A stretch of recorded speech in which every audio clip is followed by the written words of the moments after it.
यह model paper यूपीएससी.com के द्वारा जारी किया गया मॉडल पेपर है। यही बोर्ड में पेपर मॉडल पेपर यही आएगा।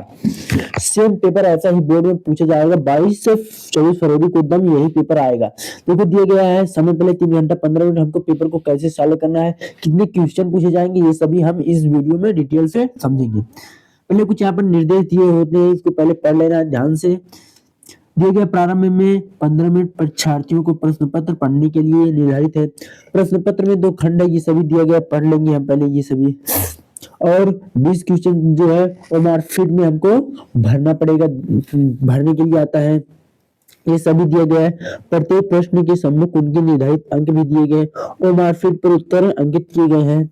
20 क्वेश्चन क्या आएंगे, बहुविकल्पी हिंदी में आएंगे। पूर्णांक कितना होगा, 100 होगा। कितना होगा, 70 होगा। पूर्णांक 70 होगा। 20 नंबर हमको बहुविकल्पी पूछा जाएगा। पहला क्वेश्चन है, बाबू गुलाब राय किस युग के लेखक हैं, पूछा गया है। चिंतामणि किस विधा की रचना है। गबन किसकी रचना है।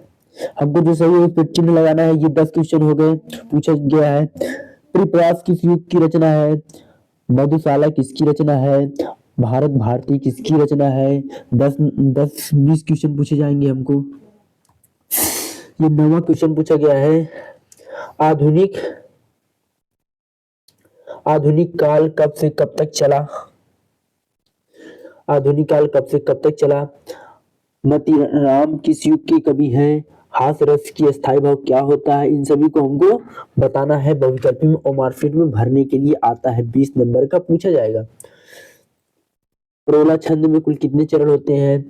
आकर्षण शब्द से किस उपसर्ग का प्रयोग किया जाता है। ये क्वेश्चन 20 नंबर का पूछा जाता है। निम्नलिखित में सर्वनाम है बचपन, ये पूछा गया है। ये हो गया 20 नंबर का बहुविकल्पी हो गया। मार्कशीट में हमको मार्कशीट बढ़िया से भरना है। एक ही गोला करना है, ये नहीं कि 2-2 गोला भरने, नहीं, केवल एक गोला करना है। यदि 2 गोला कर देंगे ना तो चेक नहीं होगा, वो रिजेक्ट कर दिया जाए। केवल एक ही गोला को मार्कशीट में भरना है ठीक प्रकार से। पूरा गोला को भरना नहीं, आधा नहीं भरना है, पूरा सही से भरना है।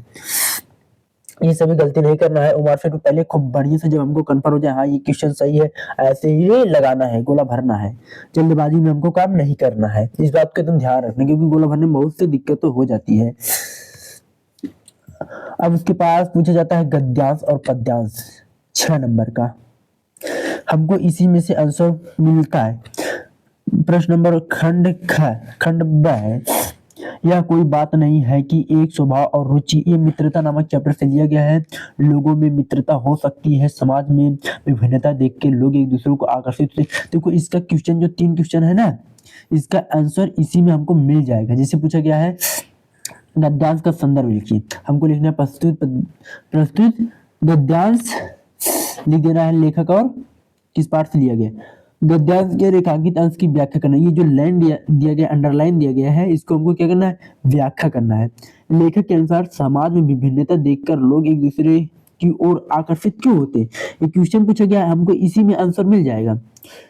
यह बात नहीं कि एक स्वभाव रुचि के लोग मित्रता हो सकती है, समाज में विभिन्नता देख के लोग एक दूसरे को आकर्षित है। जो गुण हम में नहीं है क्यों आकर्षित होते हैं, क्योंकि जो गुण हम में नहीं है वो किसी और में हो, इसलिए लोग एक दूसरे के ऊपर आकर्षित होते हैं। इसमें जो है अथवा करके क्वेश्चन पूछा जाएगा। हे भगवान तब के लिए विपदा के लिए, ये अथवा करके क्वेश्चन पूछा गया है। आपकी मर्जी, जो आता है आपको वही करें, ये नहीं कि अब। उसके बाद पद्यांश पूछा गया है, ये तो 6 नंबर को हो गया। फिर पद्यांश 6 नंबर को पूछा जाएगा।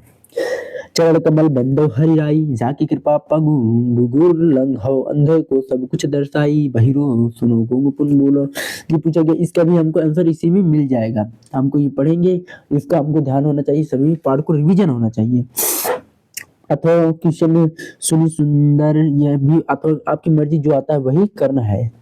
बढ़िया से लिखना है, बेस्ट लिखना है, कटपीट नहीं करना है बोर्ड में, नहीं तो नंबर कट जाएगा। उसके बाद संस्कृत में पूछा जाता है, ये तो 5 नंबर का पूछा जाता है।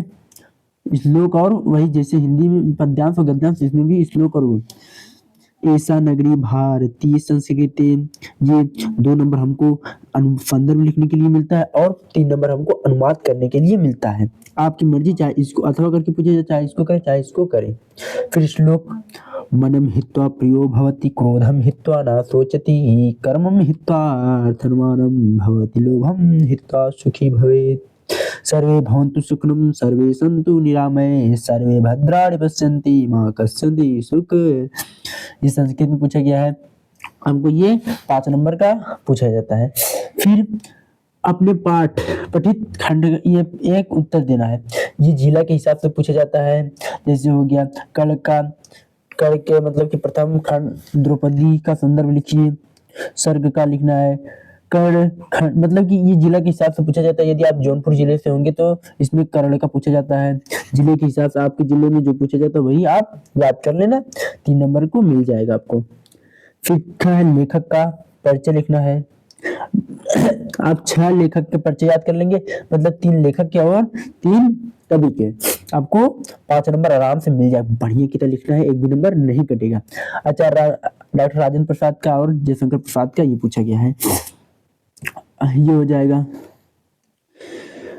फिर यहाँ तक हो गया, यहाँ तक 6 तक हो गया। खंड का है दिए गए, इसमें कवि का लिखना है। गोस्वामी तुलसीदास जी का हो गया। सुमित्रानंद पंत। आपको अपने पाठ पुस्तक ये एक श्लोक पूछा जाता है संस्कृत में, जो इसमें जो इस पाठ में न दिया गया है, मतलब जो यहाँ क्वेश्चन में न दिया गया है। जैसे लिख देंगे, आप दो दुर्गा में च साचारो न च पंडित आमुख सुभक्ता चयो जानसी सह पंडित, या लिख सकते हैं मरण मंगलम वापी जो वापी पराजय वैत्र शमो वीर वीरभाव ही वीरता। उसके बाद 9वां है निबंध लिखना है। 7 नंबर का पूछा जाता है। पर्यावरण पर निबंध सबसे ज्यादा पूछा जाता है, हर साल बहुत इंपॉर्टेंट है। आतंकवाद कार्यालय आप लिख देंगे, बढ़िया से हेडिंग दे देकर आपको 7 नंबर आराम से मिल जाएगा। फिर ये पूछा जाता है पत्र लिखने के लिए, अपनी विशेष रुचियों का उल्लेख करते हुए अपने मित्र को एक पत्र लिखिए। उत्तर प्रदेश, ये पत्र लिखने के लिए पूछा जाता है, लिख सकते हैं ये। कारण दोस्तों ये ऐसा ही पेपर बोर्ड में पूछा जाएगा। मिलते हैं अगले वीडियो में, तब तक के लिए धन्यवाद दोस्तों। चैनल पर पहली बार सब्सक्राइब करें ऐसे ही इंटरेस्टिंग मजेदार के बनने के लिए। थैंक्स।